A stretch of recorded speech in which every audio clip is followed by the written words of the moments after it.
अभी महाकुंभ आ रहा है तो महाकुंभ के लिए 13,000 ट्रेन की व्यवस्था की गई और अध्यक्ष जी कहीं पर भी गरीबों के लिए, मध्यम वर्गीय परिवारों के लिए बहुत फोकस्ड वे में रेलवे का माननीय प्रधानमंत्री जी के नेतृत्व में काम चल रहा है। हर हर महादेव।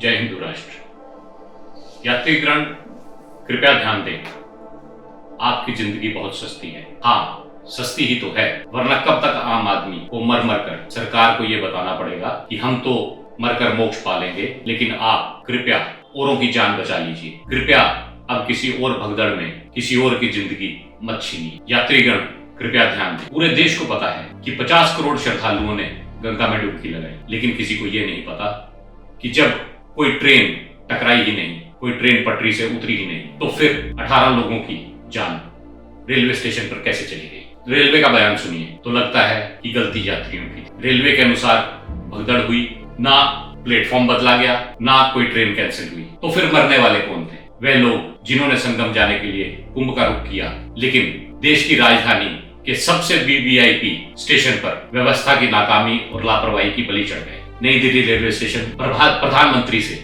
मात्र 5 किलोमीटर, रेल भवन से 4 किलोमीटर, राष्ट्रपति भवन से 5 किलोमीटर और संसद से मात्र 3 किलोमीटर। जी हाँ, वही संसद भवन जहाँ खड़े होकर अब तक के रेल मंत्री अश्विनी वैष्णव ये दावा करते रहे कि दिव्य कुंभ के लिए रेलवे में भव्य इंतजाम करे हैं, और यही प्लेटफॉर्म नंबर 14 और 16 पर भगदड़ में निर्दोष श्रद्धालु अपनी जान गंवा बैठे। क्या यह महज एक दुर्घटना थी या फिर लाचार सरकारी तंत्र का नतीजा? यह हादसा किसी गांव के छोटे स्टेशन पर नहीं हुआ, यह चीखें किसी दूर दराज प्लेटफॉर्म पर नहीं उठी, यह मौतें राजधानी के सबसे अहम रेलवे स्टेशन पर हुई है। लेकिन रेलवे ने इन मौतों पर क्या किया? पहले इसे अफवाह कहा, फिर स्टैंपेज जैसी सिचुएशन बताया, फिर भीड़ का बढ़ना बताया और आखिर में कहा सिचुएशन अंडर कंट्रोल है। क्या इस तरह व्यवस्थाओं की लापरवाही का सफेद झूठ को ढका जा सकता है? रेल मंत्री साहब, क्या सब कुछ पावर पॉइंट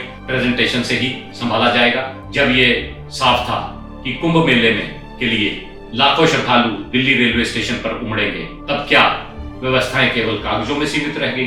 इतिहास गवाह है, मौत का ये सिलसिला नया नहीं है। 2003 नासिक कुंभ, दर्जनों की मौत, सरकार सुधरेगी सोचा है। 2010 हरिद्वार कुंभ, भगदड़ में 10 लोगों की मौत, उम्मीद बनी रही। 2013 प्रयागराज कुंभ, रेलवे स्टेशन पर भगदड़, 43 मौतें, फिर भी कोई बदलाव नहीं। 2025 प्रयागराज कुंभ, 144 साल बाद के ऐतिहासिक कुंभ का जोरदार प्रचार, लेकिन 29 जनवरी को संगम नोज पर भगदड़ में 30 मौतें और अब 15 फरवरी की रात नई दिल्ली रेलवे स्टेशन पर वही कहानी दोहराएगी। आखिर सरकार कब जागेगी? क्या हमेशा मौत के बाद जांच कमेटियां बिठाई जाएंगी?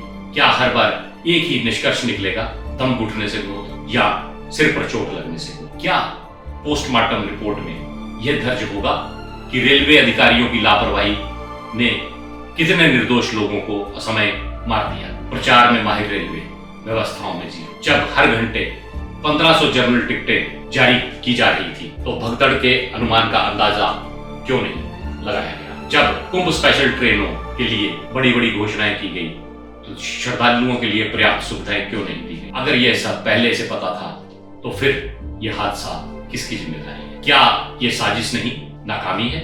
हर दिन जब सबको पता था कि करोड़ों श्रद्धालु प्रयागराज जा रहे हैं, तब दिल्ली से जाने वाले यात्रियों के लिए कोई ठोस इंतजाम क्यों नहीं किए गए? सरकार कहाँ रही? जांच हो गई। क्या ये साजिश नहीं, नाकामी है?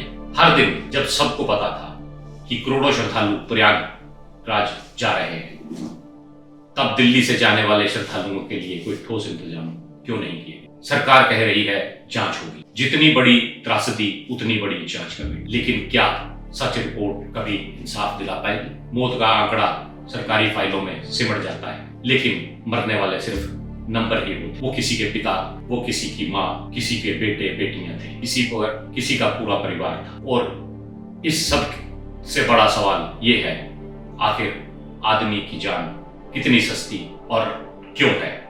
सोचिएगा। जय हिंद, जय भारत।